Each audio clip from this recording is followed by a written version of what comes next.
അങ്ങനെ അമ്മൂനെ കാണാൻ കുറച്ച് വൈകിയാണെങ്കിലും ഞാനും ഇതാ ഹോസ്പിറ്റലിലേക്ക് പോവുകയാണ് കേട്ടോ. അപ്പം ഞാൻ മാത്രമല്ല, ഞങ്ങളിതാ 3 ആളും കൂടിയാണ് പോണത്. ഞങ്ങൾ 2 ആളും കൂടി പോകാമെന്നാണ് ആദ്യം കരുതിയത്. അപ്പോഴേക്കും ഒരുത്തെന്താ കയറി ഇങ്ങോട്ട് വന്നിട്ടുണ്ട് കേട്ടോ.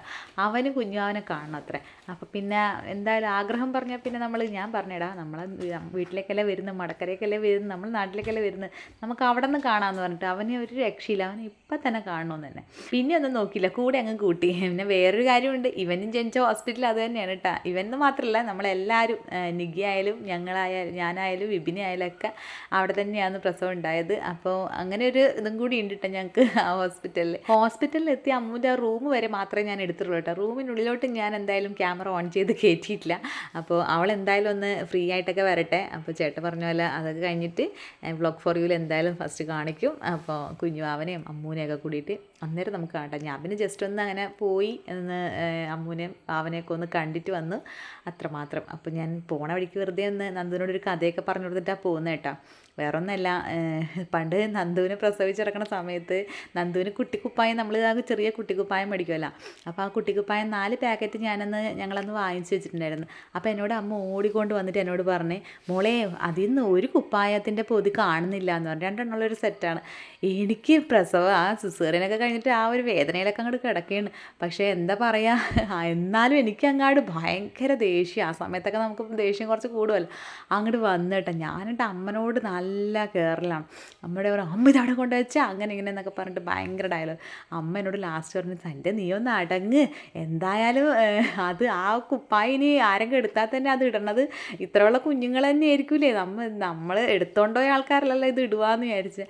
അതങ്ങോട്ട് പറഞ്ഞു കേട്ടപ്പോൾ തന്നെ എനിക്കങ്ങോട്ട് ഭയങ്കര വിഷമമായിട്ടാണ്. ഞാൻ ശരിയാണല്ലോ അല്ലേ, എൻ്റെ മോൻ്റെ അതേപോലെ തന്നെ കുഞ്ഞുങ്ങളായിരിക്കും ഇടുന്നുണ്ടാവുക. പെട്ടെന്ന് എനിക്ക് ആ ഒരു മൈൻഡായിട്ടാണ് വന്നത്. നമ്മളെ മക്കൾക്ക് വേണ്ടിയിട്ട് നമ്മൾ അന്നേ സ്വാർത്ഥരാകും എന്ന് പറയുന്നത് സത്യമാണല്ലേ. അപ്പോൾ അന്ന് അങ്ങനെ ഒരു സ്വാർത്ഥത ഉണ്ടായിരുന്നു കേട്ടോ. ആ ഒരു കഥയൊക്കെ ഞാൻ പറഞ്ഞു കൊടുത്തിട്ടാണ് വന്നത്. ബിൽഡിങ്ങൊക്കെ ഇപ്പം മാറ്റി പണിയുന്നുണ്ട്. ഞാനിവിടെയൊക്കെ നടന്നിരുന്നതാണ് കേട്ടോ. പ്രസവിക്കുന്ന സമയത്ത് വയറും വെച്ചിട്ടൊക്കെ അതിലേ നടന്നതൊക്കെ ഞാൻ നന്ദിനോട് പറഞ്ഞു കൊടുക്കുകയാണ്. അമ്മ ഇതിലിങ്ങനെ നടക്കുന്നുണ്ടായിരുന്നു. പക്ഷെ അതൊക്കെ ഇപ്പോൾ പൊളിച്ചുകൊണ്ട് പണിത് ഇങ്ങോട്ടൊക്കെ മാറ്റിയാണ്. അപ്പോൾ ഞങ്ങളെന്തായാലും റൂമിലേക്ക് ഇതാ ഇവിടെയാണ്. പിന്നെ ഇത് മാത്രമല്ല, ഞങ്ങൾക്ക് പിന്നെ ഈ ഹോസ്പിറ്റലിൽ ഞാൻ കുറേ പ്രാവശ്യം കിടന്നിട്ടുണ്ട്. നന്ദിനെ പ്രസവിച്ചതിന് ശേഷവും പിന്നെ DNC ഒക്കെ ചെയ്ത് 2 പ്രാവശ്യം ഞാൻ ഇവിടെ ഉണ്ടായിരുന്നു. എനിക്ക് 2 പ്രാവശ്യം അബോഷനായതിനു ശേഷം ഈ ഹോസ്പിറ്റലിൽ തന്നെ ആയിരുന്നു. അങ്ങനെയും പിന്നെ കൊറോണ വന്ന സമയത്ത് ഞങ്ങൾ ഈ ഒരു റൂമിൽ 10 ദിവസം അതും ഉണ്ടായിരുന്നു കേട്ടോ. അവിയപ്പൊക്ക് ന്യൂമോണിയൊക്കെ ആയിപ്പോയിട്ട് കുറച്ച് ഇതെല്ലാം ആയിട്ട് ഞങ്ങൾ അങ്ങനെ 10 ദിവസം അങ്ങനെ ഉണ്ടായിരുന്നു. അപ്പോൾ ഈ ഹോസ്പിറ്റലിൽ കുറേ അങ്ങനെ അങ്ങോട്ട് പോയിട്ടുണ്ട്. ഇതാണ് അമ്മൂൻ്റെ റൂം എത്തി. പിന്നെ ഞങ്ങൾ ഇങ്ങനെ ആകാംക്ഷയായിട്ട് കേട്ടോ. പിന്നെ ഞാൻ പറഞ്ഞില്ലേ, അമ്മൂൻ്റെ റൂമിൽ കയറിയതിന് ശേഷം ഞങ്ങൾ അവിടെ നിന്ന് ഇറങ്ങിയതാണ് കേട്ടോ ഇത്.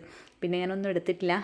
പിന്നെ അവിടെ നിന്ന് വിന്തേച്ചി അപ്പോൾ ഞങ്ങളെ കൂടെ തന്നെ ഇങ്ങോട്ട് താഴത്തോട്ട് വരുന്നുണ്ടായിരുന്നു.